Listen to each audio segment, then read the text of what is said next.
ഇന്ന് ഞാനൊരു കഥ ചൊല്ലട്ടമ്മ. ഒരു സക്സസ് ജേർണി സ്റ്റോറിയാണ് കേട്ടോ ഞാൻ പറയാൻ പോണത്. ഇവിടുത്തെ അല്ല കേട്ടോ, എൻ്റെ വീട്ടിലത്തേന്.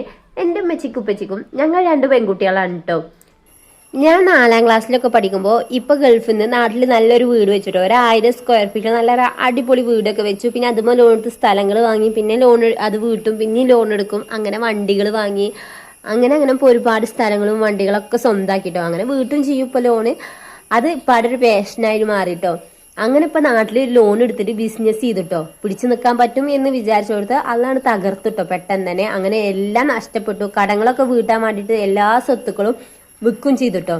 പക്ഷെ ഇമ്മ തകരാതെ പിടിച്ചു നിന്ന് ഇമ്മ ഓരോ ജോലിക്കും പോയി, അടുക്കളപ്പണിക്കും അതുപോലെ തന്നെ കുബൂസും പണിക്കൊക്കെ പോയി ഞങ്ങളെ വീട് 1000 സ്ക്വയർ ഫീറ്റ് ആണെങ്കിലും ഇന്ന് ഇമ്മ ഒരു 550 സ്ക്വയർ ഫീറ്റിൽ ഒരു വീട് വെച്ചിട്ട് നാളെ അതിന്റെ വാർപ്പാണ്. അതിന്റെ സന്തോഷത്തിലാട്ടോ ഞാൻ. ആ ഒരു സക്സസ് ജേണിയാണ് ഞങ്ങളോട് ഇന്ന് പറയാൻ വന്നിട്ടോ. കണ്ടോക്കി എന്റെ വീട് കേട്ടോ, ഇതാ ഈ ഒരു വീടാണ്, നാളെ ഞങ്ങളെ വാർപ്പാണ്. അപ്പൊക്ക് ബൈ, എല്ലാരും പ്രാർത്ഥിക്കണം.